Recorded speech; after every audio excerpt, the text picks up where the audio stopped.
A Republican pollster says that President Trump is failing and he's going to need to clean up his act real soon.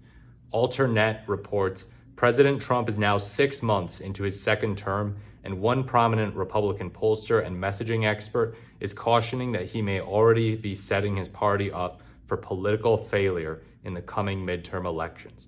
In a Monday segment with CNN host Brianna Keilar, polling expert Frank Luntz remarked that the honeymoon period for Trump was officially over as of this weekend, with the 45th and 47th president now officially past the 6-month mark. And he observed that because Trump is already at odds with factions of his base, along with independents, he's likely in for a rocky remainder of the year. Okay, so I feel like the Epstein thing has got to mark the real end of the honeymoon. At least that's what it seems like Luntz is getting at here. If I had to guess, it's all about the base getting mad and being like,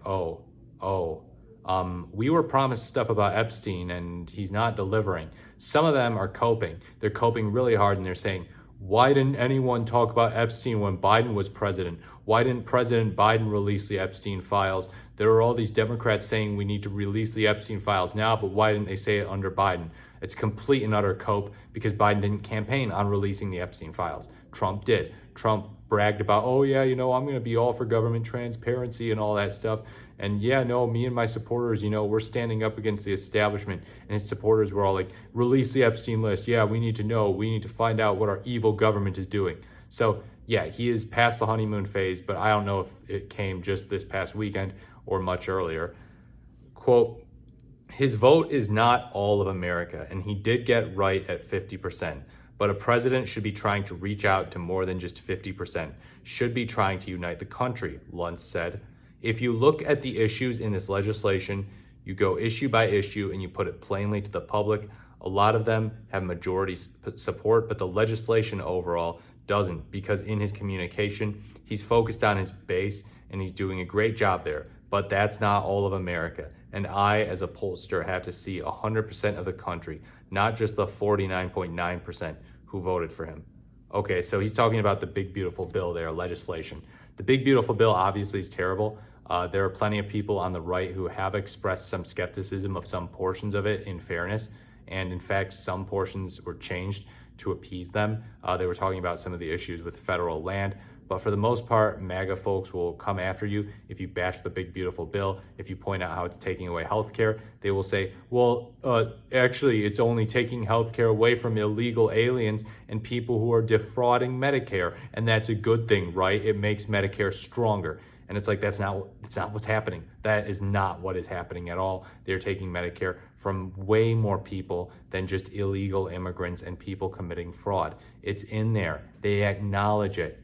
They acknowledge that they're going to do a lot of damage to rural hospitals too. So Luntz says, he's doing a great job at winning over his base. And it's like, that's kind of an oxymoron in a way. I'm doing a great job at winning over the people who are already won over by me. I'm making them even more in love with me, as if it were even possible.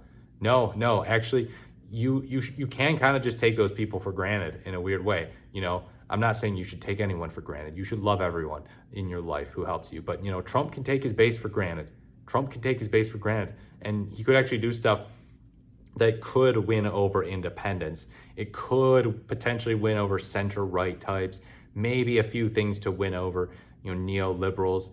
Obviously, the left is going to forcefully resist pretty much everything he does. That's what we got to do, because the fact of the matter is he's done so much irreparable damage to the country, or seemingly irreparable damage to the country in just 6 months. But he could actually win over people who aren't in his base.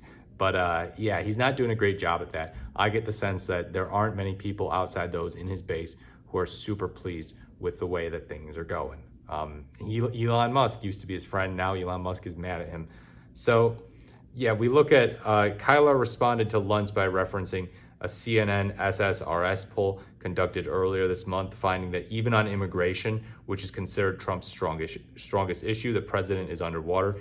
We look at immigration. It's like, he was once on solid grounds with that, very solid grounds. And Biden and Harris, they were not on solid grounds with immigration. People were not happy with it. They made fun of Kamala Harris for being the border czar. At least on the right, they did. They were like, border czar, she's not doing anything with the southern border. But Trump and his constitutional violations, are starting to lose respect among the American public. They're seeing, oh, this is not that great. This is kind of draconian. I don't support illegal immigration, but I also don't support this nonsense. He is losing the normies. And she remarked that while only 45% of respondents said in February that Trump had gone too far in deportations, that number jumped to 52% in April and 55% in July. Luntz said that while Trump had done well serving the priorities of his base, it was costing him the rest of the country. Quote, this is his goal. This is his objective, to reach out to the people who voted for him, to say, you made the right choice. I kept my promises. I kept my word. And he's succeeding in that, Luntz said. But over the last 3 months, it's been much more polarizing, much more overt, and some of the rhetoric has been really strong. And that turns off the people in the center. He is succeeding in reaching his people, but he is failing in unifying the country and bringing everyone on board. Yes, Frank, that's correct. Not only is he failing to unify the country, he's succeeding at dividing the country. He was out there saying he hates Democrats because they didn't support his big, beautiful bill. He's like, yeah, the Democrats voted against my big, beautiful bill. All of them voted against it. They hate me, and you know what? I hate them. Man, we have not had a president say, oh yeah, no, I hate the members of the other party. That's just not a thing. Imagine if Obama went out there and said, you know, the Republicans voted against the Affordable Care Act. They hate me so much, and it's okay, I hate them. Like, it's like the most divisive presidency in history, and I don't think there's any question about it. Maybe second to Andrew Johnson. I don't know. This is just absurd. According to Luntz, while a president gets a break from voters for the first 6 months of their term, the end of the honeymoon period also signals a start to the midterm election cycle, and he opined that Trump's divisive rhetoric and policies could end up being one of the Republican Party's biggest obstacles. You know, this just is not even that much of a honeymoon, really. We look at Biden's honeymoon probably lasted till August of 2021 when he decided to withdraw from Afghanistan. Trump, yeah, okay, we grade him on a curve because he can barely get above 50%. He managed to get to 50% in his term, which is impressive for him, but it's still complete and utter garbage when you compare it to other people. George H.W. Bush, Obama, Bill Clinton, George W. Bush, Biden, all of them did way better. So it just seems misleading to even call this a honeymoon period to begin with. But you know, we might be entering the phase of like, he's never going to get above 50% ever again. The Epstein thing, the divisiveness, the ridiculous big beautiful bill, you know, the immigration problems, which are losing respect among the American public. All of these things are going to add up to, yeah, he's staying below 50%, maybe even below like 40, 48, 45%. I don't know. But over the next 6 months, when Labor Day kicks in, then they're going to start to make decisions that will affect where they vote in 2026, Luntz said. What is essential is that we find some sort of common ground. So on issues that are so important, Medicaid, taxes, budgets, immigration, we can have a consensus so we can move forward as a country rather than moving forward as a political party or an entity. Yeah, good luck with that. Let's move forward as a country, the divided states of America. I remember back in, Biden, his campaign slogan in 2020, one of them that he repeated was, there are no red states or blue states, we're the United States. And that seems so cliche, right? I mean, like, okay, yeah, we're the United States. No shit, Sherlock.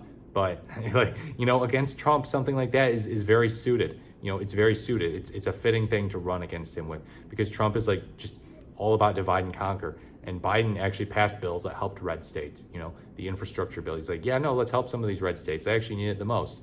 And Trump is just all about like, yeah, no, let's send ICE to raid all these cities in blue states, blue cities in red states even, and terrorize them and threaten to arrest their governors and their mayors, put them behind bars for daring to oppose my amazing immigration agenda. Blue state bad, red state good. Yeah, whatever. Trump is in for a rude awakening in 2026. I cannot wait for the temper tantrum. I can't wait for him to say, oh, this election was rigged, that election was rigged, because they're going to be too big to rig for him. He's not going to be able to rig those elections. That's what I think. He's probably going to try to rig the elections in his favor. And then when Democrats win, he'll say they were rigged against him. It's the whole, silent sinners scream the loudest thing. You say, oh, it's rigged, and it turns out you were the one trying to rig it, actually. Let me know what you think in the comments below about Frank Luntz's remarks here. Frank Luntz is an interesting guy to follow up with from time to time. Thank you so much for watching, and I look forward to speaking to you in my next video.